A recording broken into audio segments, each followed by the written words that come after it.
Hello, everyone. My name is Kevin Fiskus, and I'm a principal instructor with the SANS Institute. I'm also the primary course author for SANS Security 550, Cyber Deception, Attack Detection, Disruption, and Active Defense.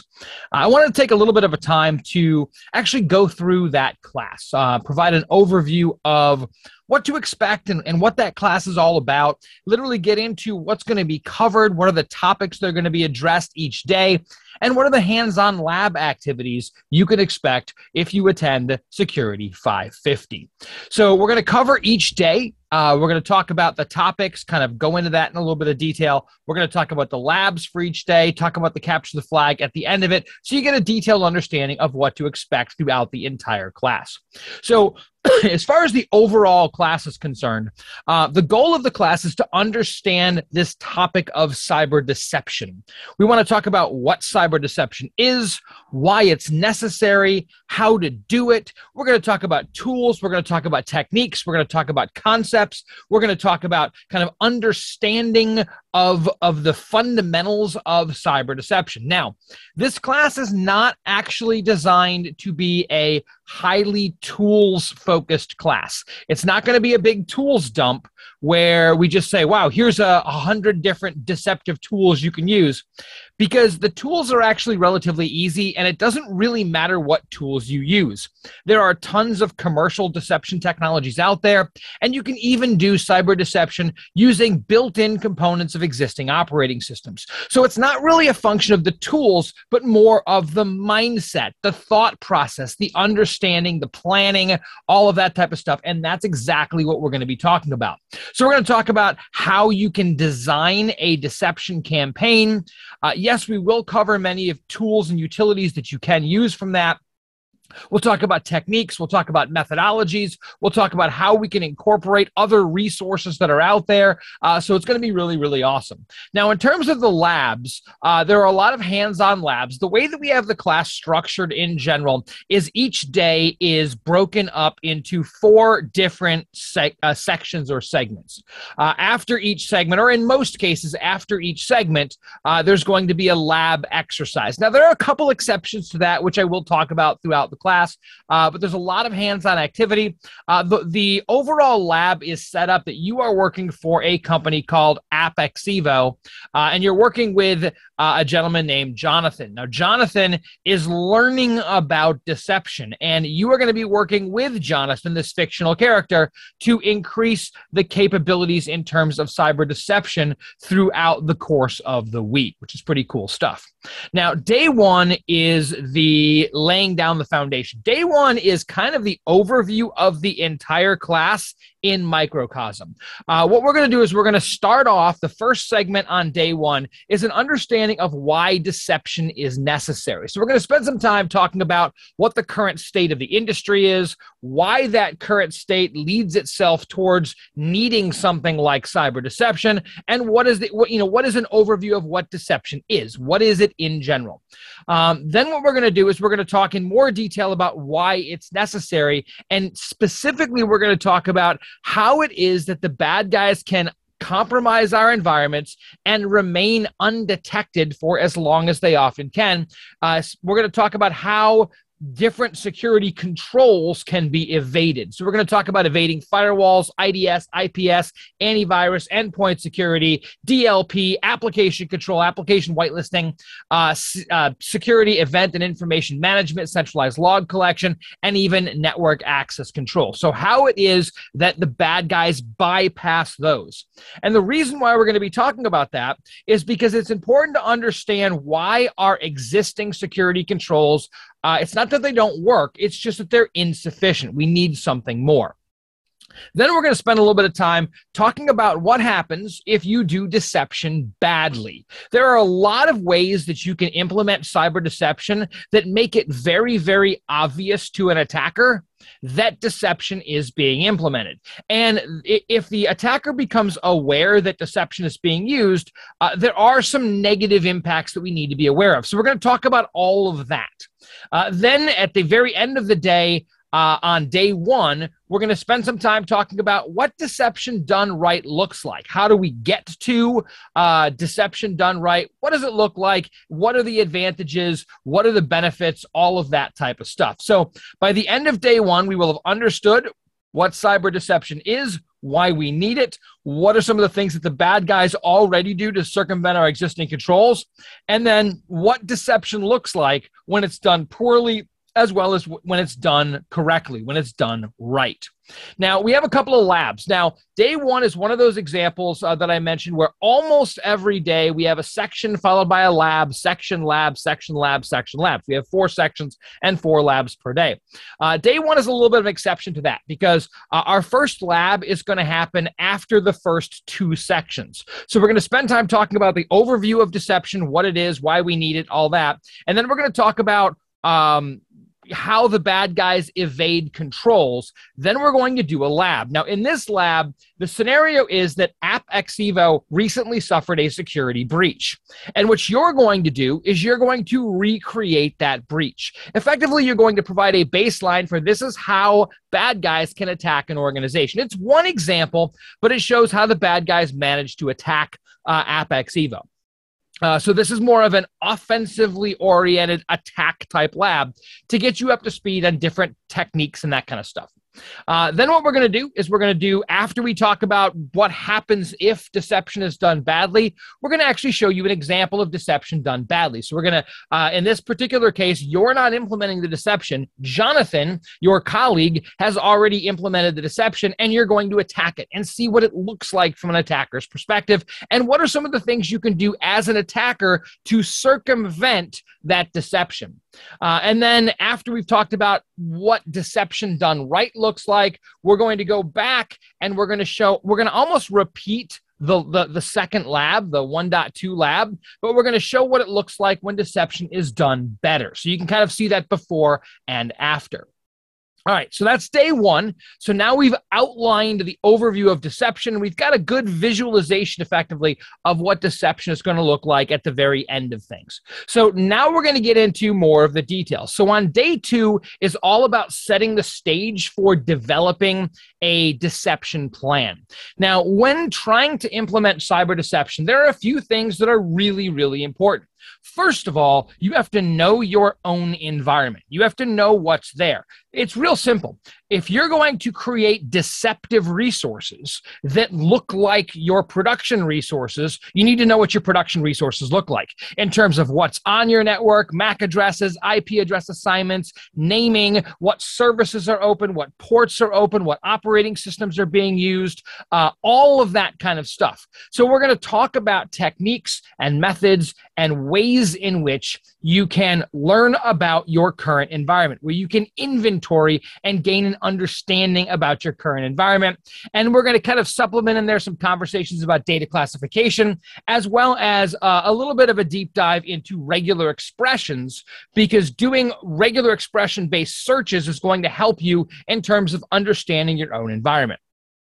The next thing that we need to do as deception planners is we need to understand our adversary. We need to know what the attackers are going to do, because effectively I need to get ahead of the attacker, at least conceptually. I need to have an understanding of what they are likely to do when they get on my network, so I can place my deception. I can design my deception in ways that go along with what the attacker is expected to do. So we're going to talk a lot about ways in which we can understand attacker behavior. We'll talk about things like penetration testing. So basically hiring or using an attacker to go and attack your environment and understand how they might compromise it. We're going to talk about sort of the back end of that process as well, with more of a computer forensic analysis. If you get compromised, looking back at what the attacker actually did. And then we're going to look at a few different models that exist about attacker behavior. The Lockheed Martin cyber kill chain, the unified kill chain, as well as MITRE's attack matrix. So all of that is going to help us gain some understanding of what the attacker's behavior is likely to be. Now Now that we understand our own environment, we understand what our adversaries are likely to do, we also need to understand something of the goals of deception. There are a lot of different things that you can do by implementing deception. You can use it to detect attacks. You can use it to distract or delay attackers. You can use it to collect threat intelligence or attack attribution information. There are all kinds of potential goals that we can go ahead and use. And that's what we're going to be talking about in the third module on day 2. And we're going to introduce a new, set of intellectual property, a new thing that's put out there by MITRE called MITRE Engage, which is heavily focused on deception and active defense. So really cool stuff. And then as we talk about the deception goals, we're going to, at least at a very preliminary level, introduce what are the deception resources that we can implement. In other words, with deception, we are creating what we might call fake resources on the network. So we're going to talk through the various types of resources that you might want to put in there: deceptive files, folders, services, ports, entire systems, entire deceptive networks, deceptive credentials, all of that kind of stuff. So we're going to introduce all of those components that we will be going into more detail later on in the class. And then at the very end of the day, on day 2, we're going to spend some time talking about virtualization. If we are going to be creating fake resources, one very simple way of being able to set up those resources is virtualization. We're going to talk about full virtualization, sort of a VMware, QEMU, VirtualBox, Hyper-V type of a thing. And then we're also going to talk about some other options, things like containerized solutions, and even things like chrooted shells and some things like that. And then we're going to go into a little bit of a deep dive into Docker, which is a containerized solution, which is very lightweight, and it works really well from a deception perspective. Now, we do have 4 labs on day 1. So after we talk about how to know thyself, how to know your own environment, we're going to do a lab where you are going to be working in this Apex Evo environment, and you're going to inventory that environment. You're going to find out what's on there using a variety of different tools and techniques that can be run on both Linux and Windows systems. Then after we talk about understanding our adversary, we're going to play around with MITRE's attack matrix and attack navigator. So we're going to create some situations where we're going to use those tools to understand what are the techniques and methods that are likely to be used against us. After we've gone through the goals and objectives piece, we're going to go through a process of very preliminary deception planning. So earlier on in the day, we understood our own environment. Then we understood something about the adversary, the attacker that we expect to encounter. We're going to use all of that information to start developing our preliminary deception plan. Very, very basic preliminary stuff, but we're going to start doing some deception planning. And then at the end of the day, after we have a discussion about virtualization, we're going to kind of play around with Docker and understand a little bit how we can play with Docker and create Docker containers that we can go and use for deceptive purposes. Now, so now we've got done with day 2. When we get into day 3 and day 4, both days 3 and 4 are all about the Lego blocks that you can assemble from a deception perspective. So we're going to dig into the different, I mentioned before that as we talk about deceptive goals on day 2, we're going to spend some time talking about the pieces that we can use, the deceptive components. But we're going to go into a bit more of a deep dive on those. So in the first module on day 1, we're going to talk about web deception, and we're going to talk about DNS deception. And this is because one of the first ways in which attackers often interact with a target environment is either via DNS resolution or they attack public-facing web applications. So we're going to talk about how we can manipulate DNS and how we can manipulate web to create deception capabilities. So we're going to spend some time talking about DNS attacks, how DNS can be attacked or used in an attack. And we're going to talk about web attacks, how various ways in which people attack web applications. And then for both DNS and for web, we're going to talk about different deception options as well as different deception tools that you might be able to use. Then in our second module of that day, we're going to spend some time talking about port and service deception. So basically having open ports, whether those ports are just standalone listeners or whether they're actual services. So we're going to talk about how that works. We're going to introduce the concept of a honeypot and different levels of interaction, a high interaction, a medium interaction, a low interaction honeypot. And then once we understand that, we're going to talk about how we can set up listening ports and listening services using both built-in as well as externally sourced tools. And by the way, all of the tools and utilities we talk about are going to be freely available, open source tools. We're not really talking about any commercial solutions in the class. Now, after we've covered that sort of port and service detection, or deception, I should say, we're going to jump up and spend some time talking about high interaction honeypots. When we talk about a high interaction honeypot, what we're basically talking about is a computer. Maybe it's a virtual machine, maybe it's a physical computer, but it is a full-blown operating system that is deceptive in nature. It's a full-blown honeypot operating system. And so when we talk about a high interaction honeypot, one of the most important things we need to be able to do is instrument that system. We need to set that system up so we can collect information about what the attacker does when they get on that box. So we're going to talk about the risks of high interaction honeypots, the benefits of high interaction honeypots, how we set them up, and various ways that we can instrument them to collect data off of them. And then our last module for day 3, we're going to spend some time talking about file system deception, basically deceptive files and folders, that type of thing, with a real focus on the data elements. The fact of the matter is, in most cases, bad guys compromise our system because they want to get access to data on that system. We want to be able to plant data in the form of various types of files. So we're going to talk about kind of why we would want to do that, where we might want to plant those deceptive files, how we can do that in a way that allows us to actually get alerted if those files are accessed. We're going to talk about conducting a data inventory of production files, how we can take production files and use those to generate fake files that actually don't have sensitive data in them, and then, of course, how we can generate alerts.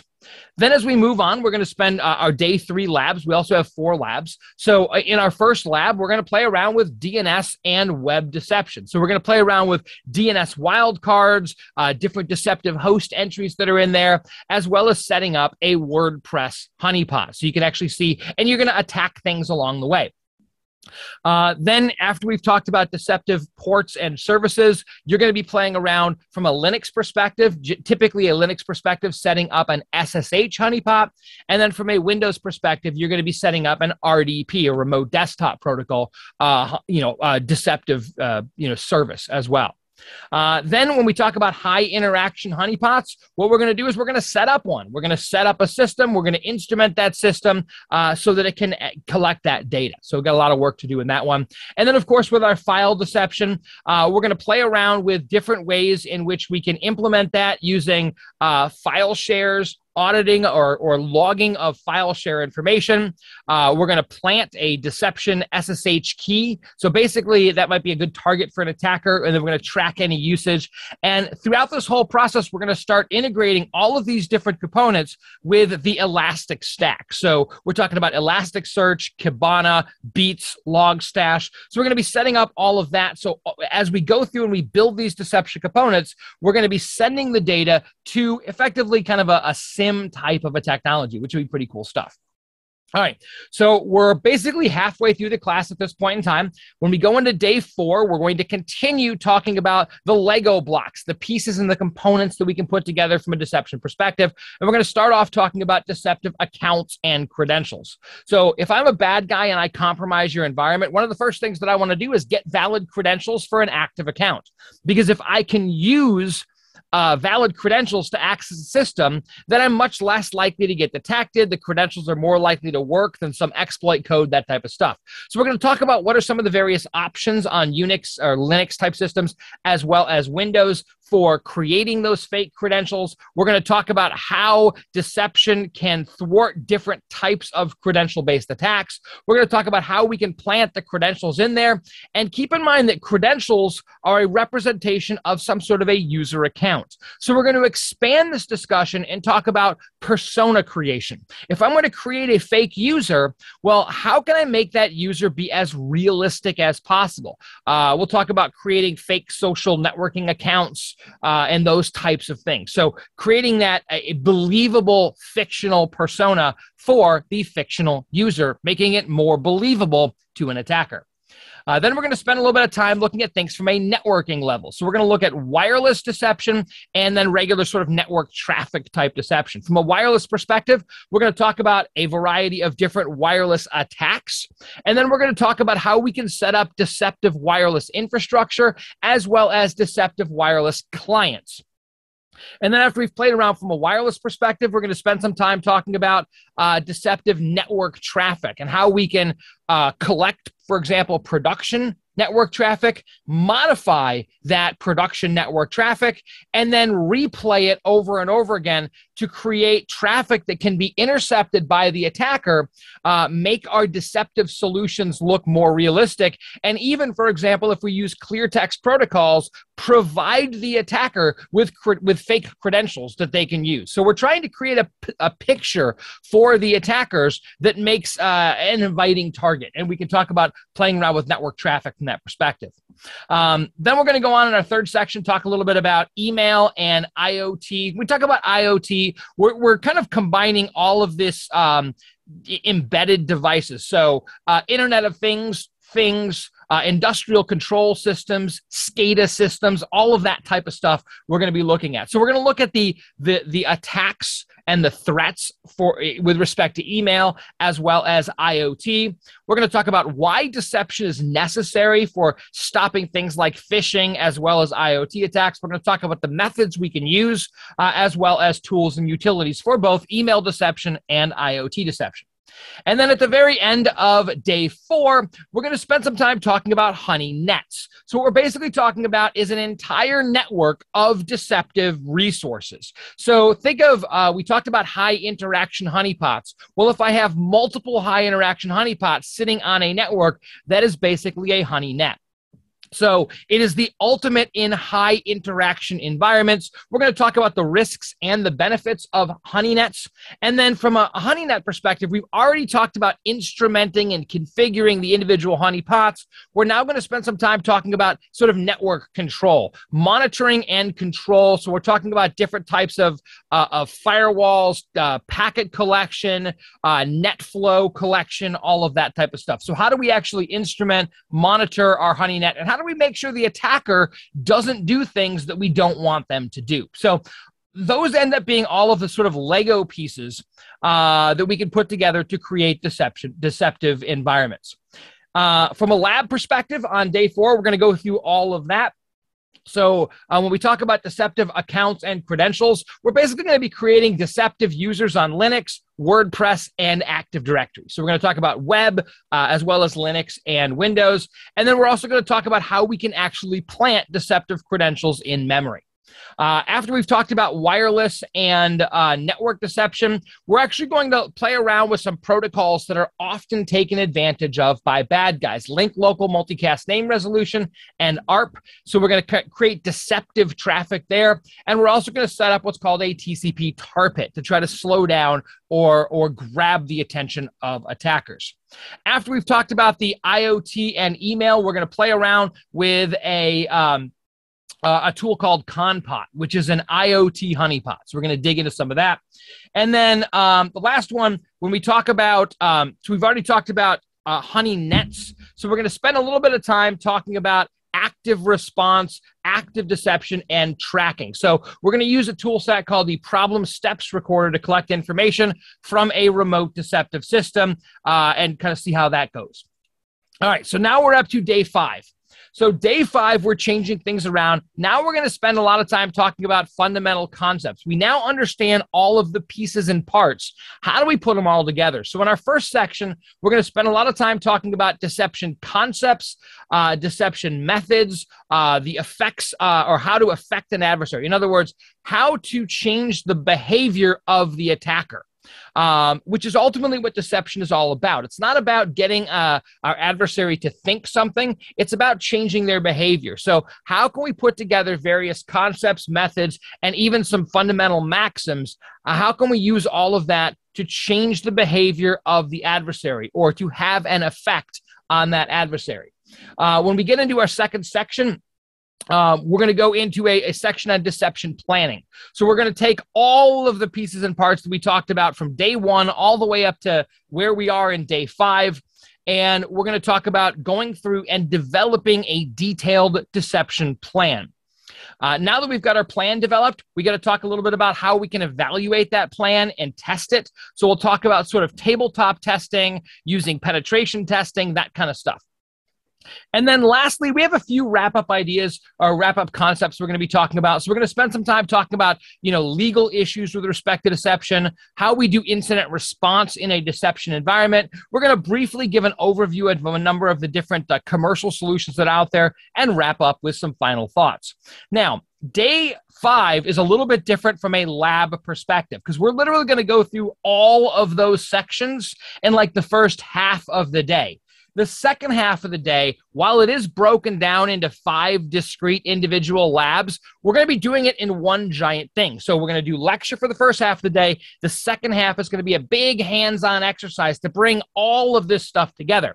So we're going to start off by looking at a potential adversary, specifically APT1, which is a well-known threat actor. So we're going to look at what are the things that APT1 does and what do we need to be prepared for. Then we're going to use a bit of a tabletop exercise. We're going to take APT1, and then we're going to use MITRE's Engage that I mentioned before to try to kind of figure out and plan out what our deception strategy should end up being. Then what we're going to do is we're going to start implementing some of that stuff. We're going to start putting that deception in place. We're going to talk about and play around with a couple of different components with respect to things like detecting cloned websites and back-end monitoring and all that. And then the last 2 sections, hunting part 1 and hunting part 2, we're basically going to simulate an APT1 attack. So we've got some scripts, some utilities that are going to automate the attack. And what we're going to do is make sure that our deception implementation is set up so that that attack can actually be detected. So by the end of the lab exercise, you have a deception scenario keyed to the APT1 threat group, and we can understand that we've already tested it out to make sure that our deception is going to work really well. And that'll bring us up to the end of our day 5. And then we have day 6. Day 6 is our capture the flag scenario. So what's going to happen is we're going to break the class into teams, typically, 3 to 5 people, but you can do it individually. But 1 to 5 people, we'll say, you will be presented with a web interface. That web interface is going to present you with questions, and it's going to present you with challenges. Answer the question correctly or complete the challenge correctly, and you will score points. And the capture the flag is going to bring you all the way from knowing yourself, knowing your enemy, knowing your goals and objectives, deception planning, and deception implementation. So a lot of cool things we're going to be doing there in terms of you might be set up to say, hey, this is the type of attack you need to be set up for. Create a deception that accomplishes the following goal. And then we have some attack scripts and things like that that are going to go in and implement that. And basically, if you do it correctly, you score points. If you answer the questions correctly, you score points. If you answer the questions incorrectly, you can get some points deducted. And at the end of the day, the team with the most points is going to win a challenge coin. So that is the overview of what you are going to be covering in Security 550, cyber deception, attack detection, disruption, and active defense. I really hope this has been valuable to you, and I really hope to see you at some point in time in this class. So thank you guys very much. Have an awesome, awesome, awesome day.